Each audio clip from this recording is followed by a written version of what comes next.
এইটারই অপেক্ষা করছিলাম। ফাইনালি জ্যোতির্ময়ী কুণ্ডু তিনি সমাজ মাধ্যমে নিজে পুরো ব্যাপারটা জানিয়েছেন। এই যে মেগাস্টার শাকিব খান, তার চরিত্রের উপর একটা দাগ, চরিত্রের উপর একটা কটূক্তি যে লাগানো হচ্ছিল, যে মেগাস্টারের চরিত্র নাকি খারাপ, সে মেয়েদের গায়ে মানে কাঁধে কোমরে যেখানে সেখানে হাত দিচ্ছে, এরকম নোংরা নোংরা স্টেটমেন্ট যে মিডিয়াগুলোর তরফ থেকে করা হলো। আর আমি আগেই বলেছিলাম বাংলাদেশের মিডিয়াগুলো নিজেদের দেশের মেগাস্টারকে সম্মান করতে পারে না, আর সেই জন্য আমাদের ভারতে কিছু অসভ্য কন্টেন্ট ক্রিয়েটার, অসভ্য মিডিয়া রয়েছে, তারা পর্যন্ত মেগাস্টার শাকিব খানকে নিয়ে নোংরা নোংরা ভাষায় কথা বললো। এটা সত্যি মানে খুব জঘন্যতম জিনিসটা ঘটলো আজকে। জ্যোতির্ময়ী কুণ্ডু যখন পুরো ব্যাপারটা আমাদের সামনে আনলো, আমি একটা কথাই ভিডিও শুরুতে বলছি, প্রত্যেকে কি ক্ষমা চাইবে? অবশ্যই, কিন্তু প্রত্যেকের আগে ক্ষমা চাওয়া উচিত যে মেগাস্টার শাকিব খানকে নিয়ে এই নোংরা মন্তব্যগুলো করার জন্য সবার আগে প্রকাশ্যে এসে সরি চাওয়া উচিত। আমার মতে এটা হলো সব থেকে বড় কথা। বাংলাদেশের বেশিরভাগ মিডিয়াগুলো তো ডলার ইনকাম করার জন্য বসে থাকে, আমার নাম নিতে কোনো দ্বিধা নেই। কালের কণ্ঠ থেকে শুরু করে নানান নানান মেন স্ট্রিম মিডিয়া কিন্তু বসেই ছিল যে মেগাস্টারকে নিয়ে নোংরামো করবো বলে। কালের কণ্ঠটা আমার এই মুহূর্তে মনে পড়ছে, আরও বেশ কিছু জায়গা থেকে করা হয়েছিল। এবং এপার বাংলা থেকে আমার খারাপ লাগলো, ভাস্বতী ঘোষ সে তুফানের সময় মেগাস্টার শাকিব খানের ইন্টারভিউ নিল, মেগাস্টারকে জড়িয়ে ধরেছে, দরদের সময় ছবি তুললো, আজকে সে কি করে কলকাতার মিডিয়াগুলোকে উস্কে দিয়ে একটা পোস্ট করছে। ভাস্বতী ঘোষ কিন্তু একজন আমার অত্যন্ত পছন্দের একজন জার্নালিস্ট। তিনি যেরকম সব দিক দেখে প্রশ্ন করেন, সব দিক বুঝে তিনি প্রশ্ন করেন, তিনি কি করে মেগাস্টারের বিরুদ্ধে চলে গেলেন আমি এটাও বুঝলাম না। আর আনন্দবাজারের কথা কি বলবো, আনন্দবাজার হচ্ছে দুঃখবাজার পত্রিকা, সেই আনন্দবাজার আবার মেগাস্টারকে নিয়ে কথা বলতে চলে এসেছে, আবারও মেগাস্টারকে নিয়ে বাজে কথা বলছে। তো এই সব সমালোচনার জবাব পুরো জুতোর বাড়ি কষিয়ে মেরেছে হচ্ছে জ্যোতির্ময়ী কুণ্ডু। কি ব্যাপারটা চলো তোমাদেরকে আগে আমি শোনাচ্ছি, তারপর আমি আমার মন্তব্যটা রাখবো। চ্যানেল আইয়ের নাহিয়ান ইমন কিন্তু এই পুরো ব্যাপারটা তিনি নিয়েছেন, ইন্টারভিউ জ্যোতির্ময়ী কুণ্ডুর কল ইন্টারভিউ নিয়েছে। চলো জ্যোতির্ময়ী কুণ্ডু কি বলছে আমরা একবার ছট করে শুনি, তারপরেই ছোট লোক বর্বর নিকৃষ্ট মিডিয়াগুলোকে একটু সাবান ছাড়া ধুবো। চলো ছড়ানো হচ্ছে এবং ওখানে প্রচন্ড বেশি, তুমি ছিলে ওখানে?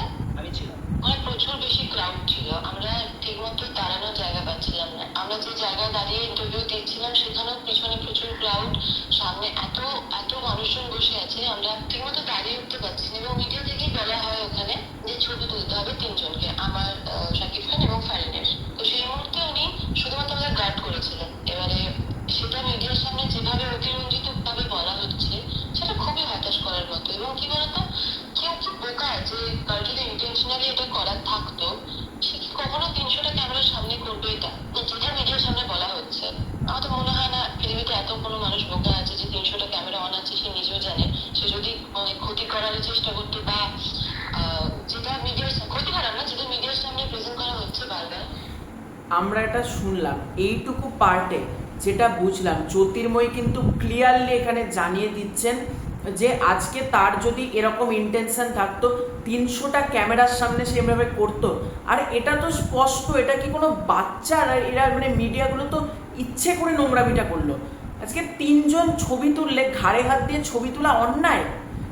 এইরকম যদি কারোর মাইন্ডসেট থাকে, এরা কতটা সুশীল পরিবার থেকে বিলং করে যে কাঁধে হাত দেওয়াটাকেও তার একটা অসম্মান, তারা চরিত্রহীনের একটা দাগ লাগিয়ে দিচ্ছে। ছি! আর আমাদের ভারতের ক্রিয়েটারদের কথা তো বলে লাভ নেই, কুকুরের অধম এক একটা ক্রিয়েটার রয়েছে, আমি কারোরই এখানে নাম নেব না। মেগাস্টার শাকিব খানের কোনো কিছু দেখলেই তারা অপেক্ষা করে থাকে। কুকুর তো মেগাস্টার শাকিব খানের কিছু এলেই কুকুরের মতন চলে যায় যে কিভাবে মেগাস্টারকে নিয়ে বাজে কথা বলবো, কি নোংরা কথা বলবো। আদতে তো এদের ইনকাম নেই, সারা বছর ধরে ফাঁকা বসে থাকে, এবার মেগাস্টারকে নিয়ে নোংরামি করে ইনকাম করার চেষ্টা করে। জ্যোতির্ময়ী শুধুমাত্র চ্যানেল আয় না, অনেকগুলো জায়গাতে আমি জ্যোতির্ময়ীর ইন্টারভিউ দেখলাম, আরেক জায়গাতে দেখলাম, সম্ভবত এটাও চ্যানেল আই হবে। এখানে একটা জ্যোতির্ময় একটা লেখাটা আমার সামনে এলো, দুটো ফটোকে আমি সেভ করে রেখেছি যে আমি সাইডে অ্যাটাচ করব বলে, তোমরা সাইডটা আমার দেখতে পাচ্ছ। এখানে জ্যোতির্ময় বলছে বিষয়টা খুব বাজেভাবে ছড়ানো হচ্ছে, ওইখানে প্রচণ্ড ভিড় ছিল, আমরা ঠিকমতো দাঁড়ানোর জায়গা পাচ্ছিলাম না। তখন মিডিয়া থেকেই বলা হয় শাকিব খানের সঙ্গে আমার আর ফারিনের ছবি তুলতে, সেই মুহূর্তে তিনি আমাদের গার্ড করছিলেন। এগুলো করবেন না দয়া করে। মিডিয়ায় যা ছড়াচ্ছেন এগুলোর কোনো অস্তিত্ব নেই। এত মশলাদার গল্পের দরকার নেই জীবনে, একটু নিজেদের মতন সবাইকে থাকতে দিন। আর মেগাস্টার শাকিব খানের কথা যে জ্যোতির্ময় ডাইরেক্ট বলছে ব্যাড টাচ নয়, শাকিব আমাদের গার্ড করছিলেন। গার্ড আলাদা, টাচ আলাদা। আজকে তিনজন যদি একসাথে চুপ করে গার্ড করছে, এটা একটা ক্রাউড, মানে any idea, any common sense. আমি ভারতের ক্রিয়েটারদের কথা বাদ দিলাম, ভারতের যারা, আমি নিজে ইন্ডিয়ান ক্রিয়েটার, কিন্তু কিছু ছোট লোক কুকুর ক্রিয়েটার আছে, বললাম না, কুত্তা ক্যাটাগরির কিছু ক্রিয়েটার রয়েছে, তাদেরকে আমি সাইডে সরিয়ে দিলাম। কিন্তু এই যে বাংলাদেশের মিডিয়াগুলো রয়েছে তাদের তো একটা বেসিক বুদ্ধি রয়েছে যে এত ভিড়ের মধ্যে কিভাবে পুরো ব্যাপারটাকে মানে একটা ছবি তোলা, গার্ড করা, মানে মেগাস্টার তো পুরো তাদেরকে প্রোটেক্ট করেছে যে ঠিকভাবে যাতে ছবিটা তারা তুলতে পারে। মানে এতটা অভদ্র রয়েছে। আর আমি প্রথম থেকে যেটা বলছি, কিন্তু প্রত্যেককে ক্ষমা চাইতে হবে। মেগাস্টারের এগেনস্টে এত বড় নোংরা অ্যালিগেশনটা যখন লাগানো, দেখো কপি অ্যালিগেশন, যা অ্যালিগেশন আমরা সেগুলো নিয়ে আলোচনা করি, কিন্তু সেটার থেকেও ঊর্ধ্বে গিয়ে একটা নোংরা তকমা লাগানো হলো মেগাস্টারের চরিত্রে। এটার জন্য সবার আগে কিন্তু ক্ষমা চাইতে হবে বাংলাদেশের মিডিয়াগুলোর। আর আমি বুঝতে পারি না এসকে ফিল্মস কি করে। মেগাস্টার শাকিব খানের এত বড় একটা প্রোডাকশন হাউসের মানে বিরাট বড় ক্ষমতা এসকে ফিল্মসের, কপিরাইট স্ট্রাইক মেরে ব্লক করো না।